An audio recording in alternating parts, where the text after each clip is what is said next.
Hey there, welcome to open class number 39.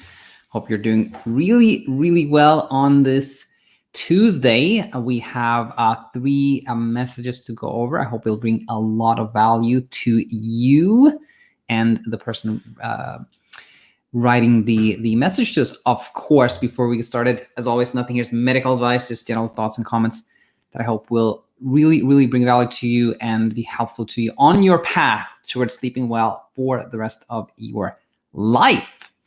With this said, let's jump right in here. Let us jump in here and answer some questions. The first one is from Lynn. Hey, Lynn, by the way, sorry for this being late. I thought at some point that this was basically just a success story, so I thought I'd share it separately, but then I realized that it was actually, there were some questions here. So let's go over this. Lynn wrote to us, Hi Daniel and Michael. I've been in touch with you over Facebook. I do remember that, but I'm continuing to struggle. So I thought I'd get in touch again. Insomnia started for me full on in June 2020. I've never been a good sleeper and had sleepless nights, maybe 4 to 6 times a year. Always recover the next night. All of a sudden in June, I was up every night with no reasons that I could pinpoint. I bought a book on started CBTI on my own. I hired a therapist. She was nice and helpful at the start, but I needed more support than I could afford, which was discouraging. Then I found your videos and felt like I struck gold. So I canceled a therapist. The education has been priceless, but I'm still having a hard time walking through some of it. I have been restricting my sleep since July. I'm up at 5 a.m. every day. I go to bed when I feel tired, but not before 11. Some nights it's hard to make it to 11. And then when I fall in bed, I'm wide awake. You've heard it 1,000 times. So now I'm trying to embrace wakefulness, which is the biggest challenge of them all. My whole being is screaming for sleep while I try to sit quietly reading a book with my heart pounding. I feel like I'm lying to myself by telling myself that being awake when I want to sleep is okay. I don't believe myself, so I'm feeling like I'm doing mental and emotional gymnastics to get to a calm place. Obviously, that doesn't work. You have said, find things you look forward to during times of wakefulness, but I don't enjoy any of my hobbies in the middle of the night. Haha. I just feel super agitated while doing them when all I want to do is sleep. I go to work every day, and some days are just brutal to get through. I have not taken anything stronger than melatonin, and I only took that a few times. I was leaving the room when I was not sleepy after going to bed, but on Daniel's advice, have decided to just stay in my bed and read if I'm not sleeping. I end up being up and down all the time, but at least I can stay in my cozy bed. I also don't watch the clock. What freaks me out even more is that last week I had 7 straight nights of falling asleep immediately and staying asleep. Wow, I was on a roll. I felt amazing and super confident. Then on the 8th night, boom, awake all night. I can't think of anything I did or didn't do differently and haven't been able to have a good night since. I know you talk about it a lot, but my head is just not getting it. When I think of wakefulness, my Pavlov reaction is a pounding heart. As I mentioned, I spent money on a therapist already, but I was wondering if you think I would benefit from either a month at the school here or maybe by using the app. I only hesitate because I've already listened to so many videos and done so much that I don't know if there is anything new those platforms have to offer. I really appreciate all you guys are doing and look forward to hearing from you, Lynn. Lynn, thanks so much for this this message. I think there's a couple of things that stand out here. One is, of course, that it's clear that you have you've really tuned in, you've really understood the teaching. The tricky thing, of course, and you probably know this too, Lynn, is that pretty much anything you can think of can become an effort. The most well considered teaching can become an effort if it's used as a means of like trying to make sleep happen in one way or another. Like, for example, befriending wakefulness, which I love to talk about, which is like, being awake has become a threat. So do something you enjoy at night. But if you then, if that feels kind of like you're lying to yourself and you're like, I gotta do something that I enjoy. I don't want to, but I have to do that because I have to be friendly with wakefulness. Then it's kind of forceful. You're trying to force your friendship, if you will. And then it becomes another effort and it keeps you in this loop of trying more, sleeping less, So that's kind of one thing I just want to point out. The second thing was that you said here that there were 7 nights where you slept actually well, fell asleep quickly and slept through the night. And I don't think that was a coincidence or anything like that. I think that was because you were actually combining those 2 super helpful ways of Befriending Wakefulness and The Timeless Night. I think that led you to a place where you're actually, for 7 nights, you were actually letting go of control. You were delegating sleep to your personal assistant. You were not interfering. You were letting whatever happens. In other words, you were becoming that person who is okay with being awake at night.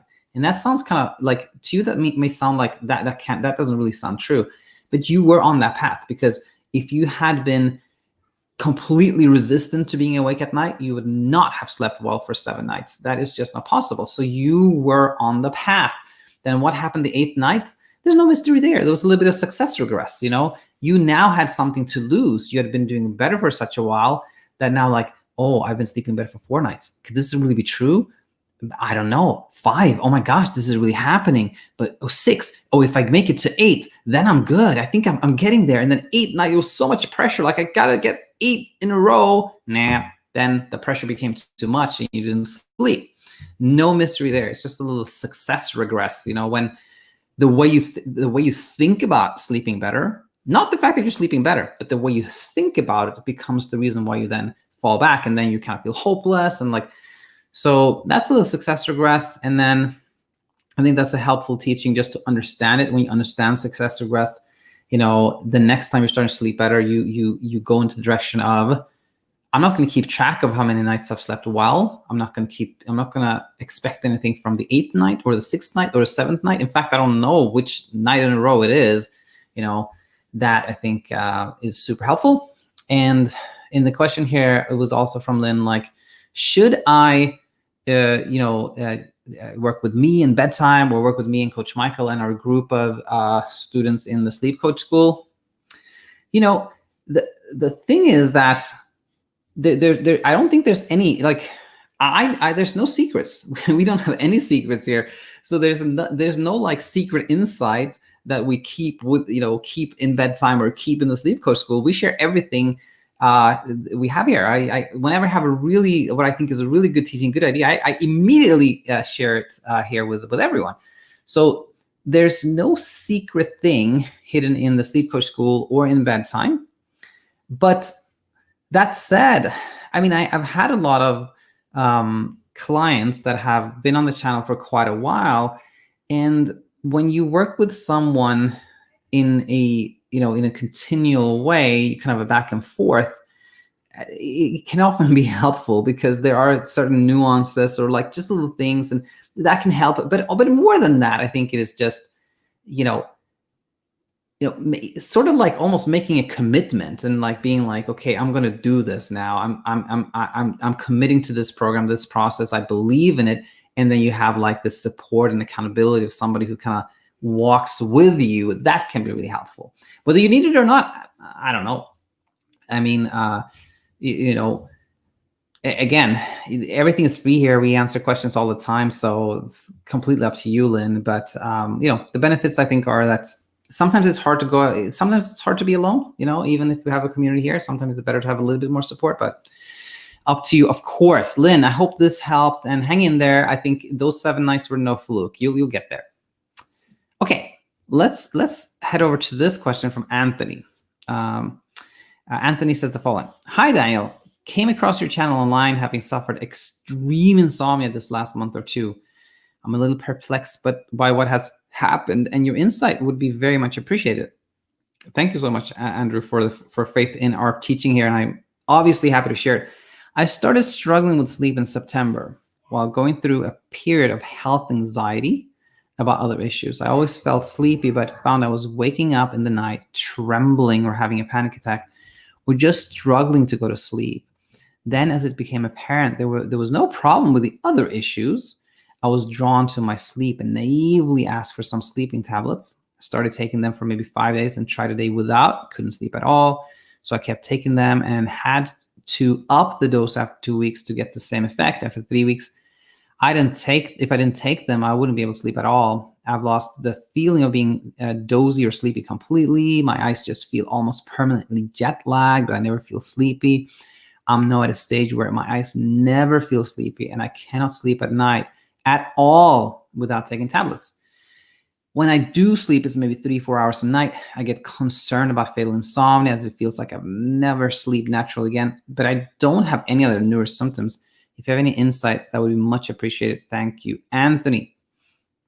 Anthony, thanks so much for submitting this question. And by the way, for everyone who wants to submit a question, head over to, I'm just showing this because the link is here. If you just head over to the sleepcoachschool.com, then there is a banner on top that says have a question, and you can submit a question for open class, just like Andrew did. Now, Andrew, very sorry to hear this, and it's very apparent how much you're suffering at this point. Your story, though, is a very, very, very common one of the most common ones. You have a health scare of some sort. Let's say you were worried about, you had tinnitus, or you had, you were worried that you're diabetic. It doesn't matter what it was, but you were worried, right? And when you are nervous, worried, stressed, your brain is in this problem-solving mode.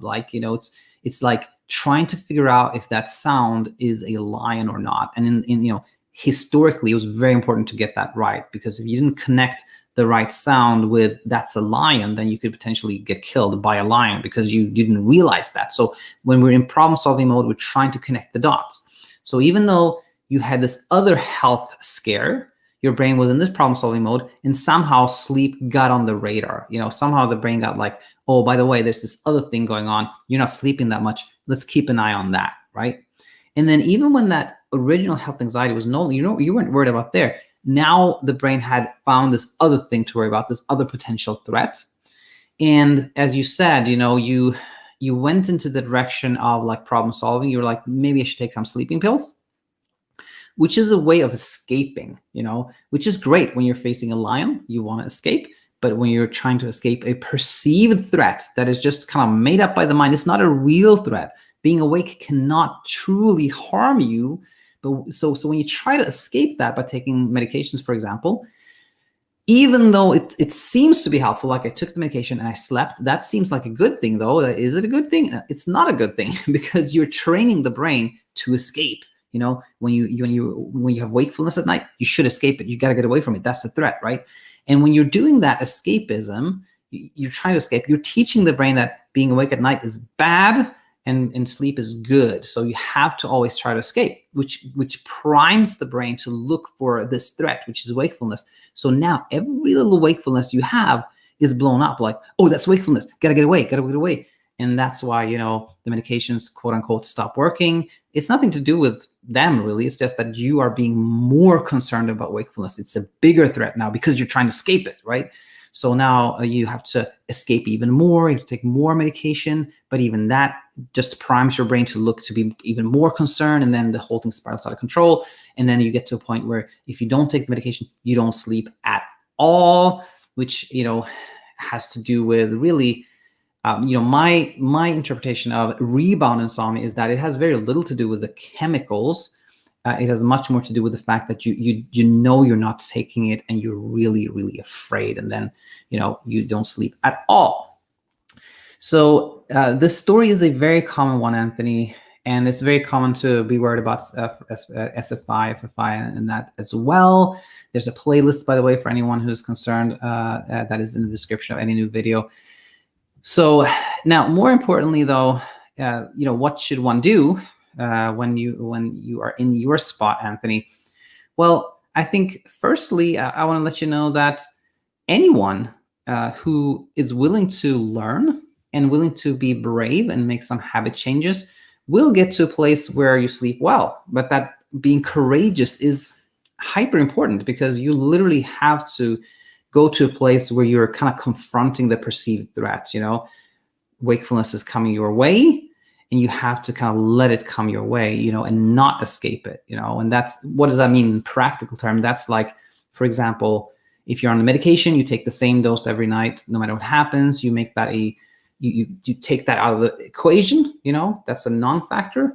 And when you set a wake up time, let's say at 6 a.m., for example, and then you get up at that time no matter what, even if you slept very little, you show your brain that even if you slept little, you're not chasing sleep, you're not afraid of being awake, When it's nighttime, you don't check the time. You go timeless. You do that because you don't want to control sleep. You befriend wakefulness. When you wake at night, you do something that is enjoyable to you, and that is truly the way. But again, there's much more to learn, of course, but just educate yourself here on the channel. And like so many others, Anthony, I believe you'll do really well just by education and some habit changes, etc. So hope this helped, Anthony. Let me know if you have any follow-up questions, and we shall go from there. All right, we have Charles live with us. Let's read this. Hi, Daniel. I was wondering, how do I let go of fear of having insomnia forever? Currently in a bad patch where I've lost progress, fearing I will be stuck. All right, Charles, thanks so much for being live with us. And this is a very, very common question, and it often comes from a place of like hearing, like horror stories, like, oh, I had it for this long, I had it forever, things feel hopeless, etc. Now, the reason you have those horror stories is really that it's kind of twofold. There are some people out there, particularly in like, Reddit groups, Facebook groups, etc. There are some people out there who actually identify as insomniacs. They don't want to sleep better in a weird way. And they want to be part of a community where they can kind of commiserate and talk about things, etc. And that often leads you to a place where you think, oh my gosh, people have this forever. But actually, a lot of people identify with it in those groups. So that can be a reason. And the second one is that some people just never, ever stumble across anything helpful. They're kept in this never-ending loop of effort, try this, that didn't work, try that didn't work, try this, that didn't work, try that. And they never get to understand that it is the trying, it's the experimentation that is the problem. It's the problem solving that is the problem. So some people just never come across that and are stuck in this kind of in a loop of insomnia. But I want to almost go in two directions here. One direction is to say that there's no question in my mind that anybody willing to learn and change some habits and just kind of open-minded and willing to see things in a different direction will do really well. There's no question in my mind. There's no reason for anybody to struggle with sleep at all. Now, as soon as I say that, that can be, I truly believe it, and I hope you find that helpful. But it's almost like, when you talk to yourself in that way, like, I just got to learn more, and it'll be over. Then it's almost like you're really resisting it too. So weirdly, the best, in my opinion, when you're really afraid of having insomnia forever, is to say, okay, I have it now, and that's all I know is that I have it now, and I'm not gonna try to stop it like immediately. And nobody knows what'll happen forever, but all I know is that I don't need to fight it now. I can work on it and let whatever happens happen tonight. And when you go like timeless like that, you don't keep track of how long you've had it. You don't keep track of what time it is at night. You try not to focus on like the future either. You're just like, okay, we'll see what happens tonight. If I sleep well tonight, that's good. If not, that's all right too. If you go in that direction, that is super, super helpful. So you're in a bad patch now, Charles, and there's always so much to learn. Like when you're in this kind of rough patch, weirdly with insomnia, it's like the more you're suffering, the less you should do. So if you can be in this bad patch and you don't respond too much, you kind of keep doing what you're doing, you don't look for anything in particular, then when sleep comes back, then you can see that, whoa, I slept a little better again without doing anything in particular. That can be a really helpful way to turn a kind of lemons into lemonade here. So Charles, I hope that helped. Stay in touch, please. Okay, so let's head over to our next question, which is actually, this is a comment from today from Akshay that I wanted to bring up. Akshay has been very supportive, left a lot of nice comments. So I really wanted to try to answer this one right away. So let's read this. Akshay said today, hi Daniel, I was okay till now with whatever was going on.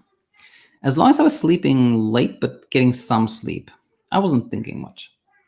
It is 1 a.m. here. Yesterday something happened. I don't know what, but I didn't sleep at all at night. The next day, evening, my eyes were so tired. I had a 2-hour power nap, but we know that's not enough. This shocked me completely. Staying awake all night, literally skipping one night, has never happened to me before. It was never this bad.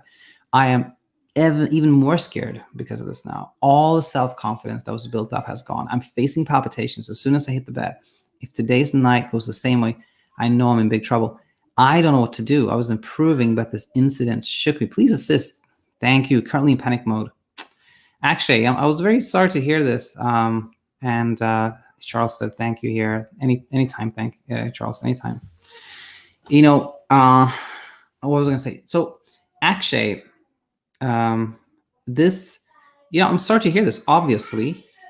But again, this is when you really can learn, this is when you really have an opportunity to take a big leap forward. As weird as it sounds, it's like when you have a night where you sleep exceptionally well after not having slept for a long time, the real teaching point there is that you slept so well that night because you didn't do anything particular. You were actually willing to have insomnia. You were willing to be awake at night. That's why you slept well. That always comes from openness to being awake at night.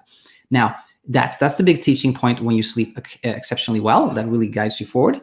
Now, when you sleep exceptionally little, you also have a great opportunity for learning. So what can you learn from having a completely sleepless night? A bunch of things.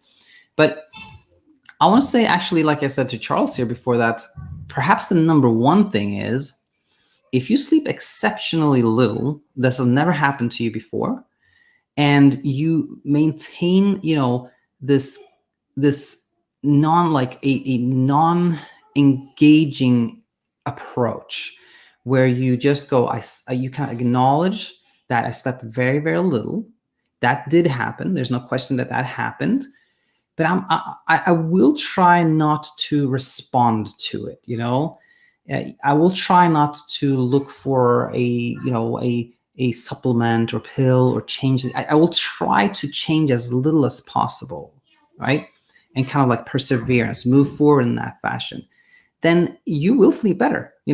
Things cannot go worse. That's just impossible. So things will get better. In that moment, when you sleep a little better again and you didn't respond at all, it's like magic. It's like, okay, sleep came back. Even when I didn't do anything in particular, that can be a real leap forward, as opposed to if you start kind of panicking, you're trying things, you sleep better, and you're actually no better off because you think you slept better because of those things you tried, right? So it's really good when you have hit a speed bump like this to do as little as possible. That's number one. Number two, the brain is always there to keep you safe.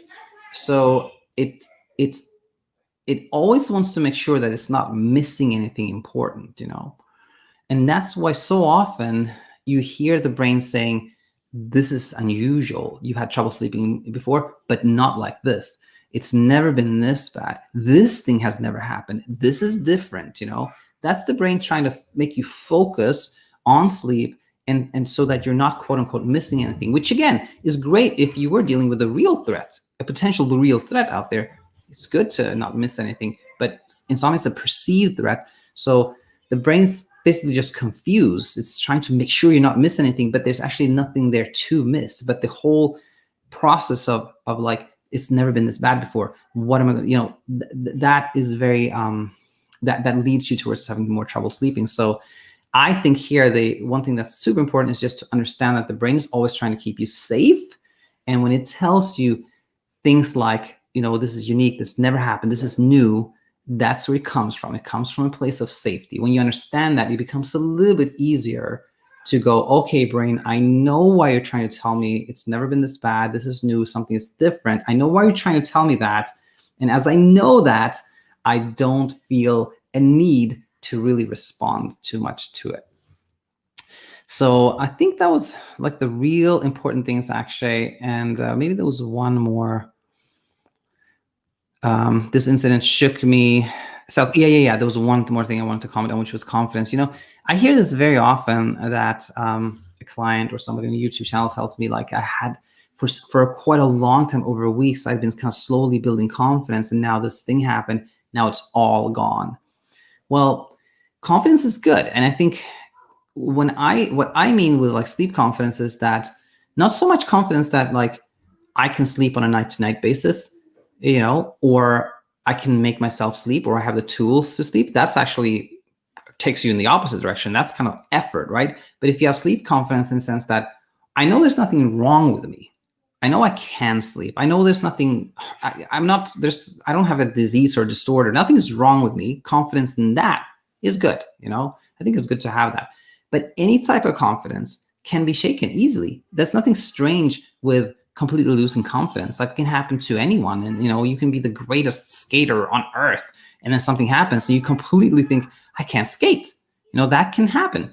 But as opposed to perhaps the skating analogy here, what you can't lose is education, understanding, knowledge, So that's why I think understanding, knowledge trumps everything, because you cannot, nobody can take that away from you. So if you lose confidence, that can happen. Confidence can go and come back, but just focus on learning and understanding. That takes you a long way. And again, nobody can take that away from you. So very well. I think Akshay, hang in there. Charles, thanks so much. Lynn and Anthony as well. I hope this brought value to you. And anyone out there who would like some more, like perhaps Lynn, or maybe not, but anyone really out there who would like some more support guidance and a nice community of students, then please check out our master self-coaching master program, which you find on the sleepcoachschool.com. I have been it's been really, really fun teaching in that group. And then we also have BedTyme, of course. I am coaching there. Please consider it, particularly if maybe you're on the go, maybe you don't have as much flexibility with time. So it's a good, really, really good option for you. So with that said, look forward to having you back tomorrow. And I hope you'll join me soon again. So yeah, with that said, bye now. Bye-bye.